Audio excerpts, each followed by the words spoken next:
नमस्ते विद्यार्थी मित्रांनो, संस्कृती एज्युकेशन यूट्यूब चॅनलवरती स्वागत आहे तुमचं. या व्हिडिओमध्ये आपण इयत्ता 4थी गणितमधलं समसंख्या व विषम संख्या हा भाग बघतोय.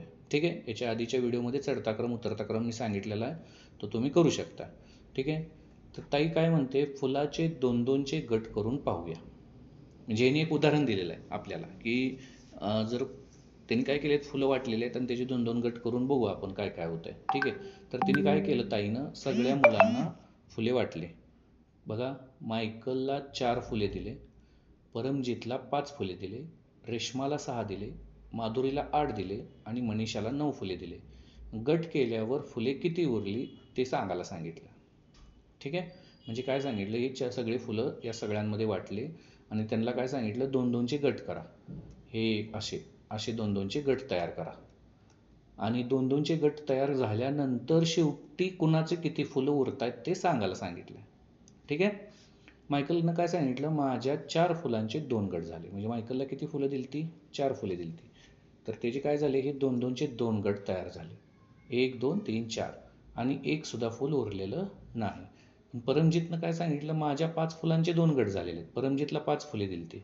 मग परमजीतची ही 5 फुले अशा पद्धतीत हे दोन दोनचे 2 गट झाले आणि एक फुल परमजीतचं शिल्लक राहिलं. ठीक आहे.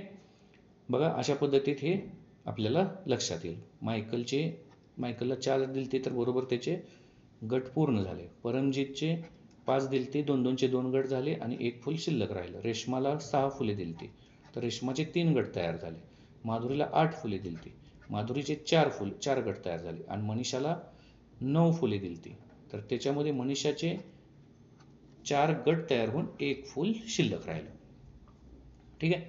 तर अशा पद्धतीत पुढं याचं वाचन कसं करायचं ते आपण बघूया. मग ताईनं काय सांगितलं, ज्या फुलांचे दोन दोनचे गट झाले आणि एक पण फुल उरलेलं नाही. म्हणजे इथं बघा तुम्ही, दोन दोनचे गट पूर्ण झाले. मायकलच्या फुलामध्ये काय उरले का, इथं काय नाही उरलं. रेश्माला पण काय नाही उरलं, माधुरीला पण काय नाही उरलं. मग काय सांगितलं ताईनं, ज्या गटामध्ये एकही फुल उरलेलं नाही त्यांच्या फुलांच्या संख्या एका गटात मांडायच्या. गट करताना एक फुल उरल अशा संख्या वेगळ्या गटात मांडू. ठीक आहे. म्हणजे काय करायला सांगितलं, त्यांनी गट तयार केलेला आहे. ओके. हे 2 गट तयार केले. ज्याच्यामध्ये एक फुल शिल्लक राहिलं ती संख्या इथं लिहायची, ज्याच्यामध्ये काही शिल्लक राहिलं नाही ती इथं लिहायची. आता इथं काही शिल्लक राहिलं नाही आणि फुलं किती होती, 4. मग इथं 4 लिहायचं. ह्याच्यात राहिलेलं आहे मग ती इथं लिहायची 5. इथं काही शिल्लक राहिलेलं नाही म्हणजे 6. इथं 8, इथं 9. ठीक आहे, शिल्लक राहिलेलं आहे. तर हे असे 2 गट तयार झाले. बघा, इथं त्यांनी तयार केलेले 4 6 8 5 आणि 9. ठीक आहे. पुढे जाऊ आपण. ताईनं काय सांगितलं, दोन्ही गटातील संख्या नीट पहा. त्यात कोणता फरक लक्षात आला आपल्याला. रेश्मानं काय सांगितलं, 4 6 8 या संख्यांना 2 न भागलं तर बाकी उरत नाही आणि 5 व 9 यांना 2 न भागलं तर बाकी 1 उरते. ठीक आहे. म्हणजे पहिला गट जो हा होता 4 6 8चा, याला जर आपण 2 न भागलं तर काहीच राहत नाही. म्हणजे 2च्या भागात पाड्यात बघा, बेदुनी 4 आहे, बेत्रिक 6 आहे, बेचोक 8 आहे, म्हणजे बाकी 0 राहिली. आणि 5 9 2ला भागलं तर बाकी 1 उरते. ठीक आहे. ज्या संख्यांना 2 ने भागल्यावर बाकी उरत नाही त्यांना म्हणतात समसंख्या. ही आपली व्याख्या तयार झाली इथं. ज्या संख्यांना 2 ने भागल्यावर बाकी उरत नाही काहीच, त्याला समसंख्या म्हणतात. म्हणजे 4 6 8 या समसंख्या आहेत आणि ज्या संख्यांना 2 ने भागल्यावर बाकी 1 उरते त्यांना विषम संख्या म्हणतात. ठीक आहे. कळलं समसंख्या कशाला म्हणायचं. ज्याच्यात बाकी उरत नाही त्या सगळ्या विषम संख्या, ज्या संख्येत बाकी उरत नाही त्या समसंख्या, ज्याच्यात बाकी उरते ती विषम संख्या. आता इथं पहा, खालील संख्या एवढ्या वस्तू खडे मणी घेऊन 2 2चे गट करून समसंख्या व विषम संख्या ठरवा. ठीक आहे. मग आपल्याला काय सांगितलेलं आहे त्यांनी, असे याचे खडे घ्या, एवढ्या खड्या घ्या आणि ह्या प्रत्येक संख्या एवढे खडे दिल्यानंतर त्याचे 2 2चे गट तयार करायचे. समजा आपण 12चं बघू. ठीक आहे. 12 खडे दिलेत आपल्याला, मग त्याचे 2 2 गट करू. 1 2 3 4 5 6 7 8 9 10 11 12. खाली काय शिल्लक राहिले का, नाही. म्हणजे ही कसली संख्या झाली, समसंख्या झाली. आता इथं 11 दिलेला आहे. 11चे करून बघू. 1 2 3 4 5 6 7 8 9 10 11 शिल्लक राहिले, याला कोण नाही. म्हणजे ही कसली संख्या झाली, विषम संख्या झाली. 11 ही कसली संख्या आहे? विषम संख्या.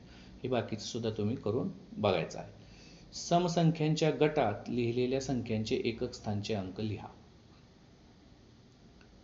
समसंख्यांच्या गटात लिहिलेल्या संख्यांचे एकक स्थानचे अंक लिहायचे. आता आपल्याला काम दिलेलं आहे, त्यांनी काय सांगितलेलं आहे बघा.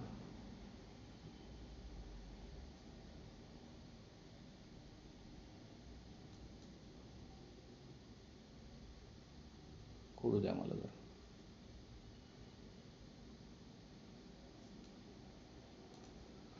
हां, तर 2 संख्या घेतो मी इथं, सगळ्या काय घेत नाही. बरं इथंच दाखवूया आपण. थोडं झूम करतो.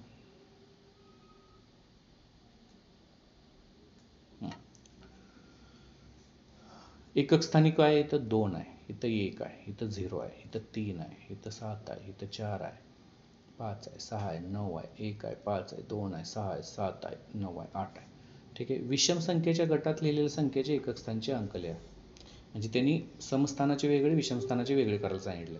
आता इथं समसंख्यांच्या ठिकाणी बघा 2 0 4 6 2 6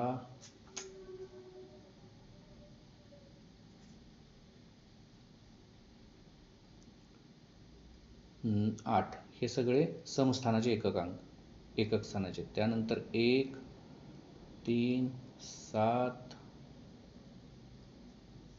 5 9 1 एकदा घेतलेला आहे आपण, 5 पण घेतलेला आहे, 7 पण घेतलेला आहे, 9 पण घेतलेला आहे. हे सगळे विषम स्थानाचे अंक आहेत. ठीक आहे. त्यांनी काय सांगितलेलं, समसंख्येच्या विषम किंवा विषम संख्येच्या एकक स्थानी नेहमी कोणते अंक येतात? 0 2 4 8 6 आणि 8 नेहमी समसंख्येच्या एकक स्थानी. हे आपल्याला लक्षात ठेवायला सांगितलंय. ठीक आहे. काय सांगितलं त्यांनी?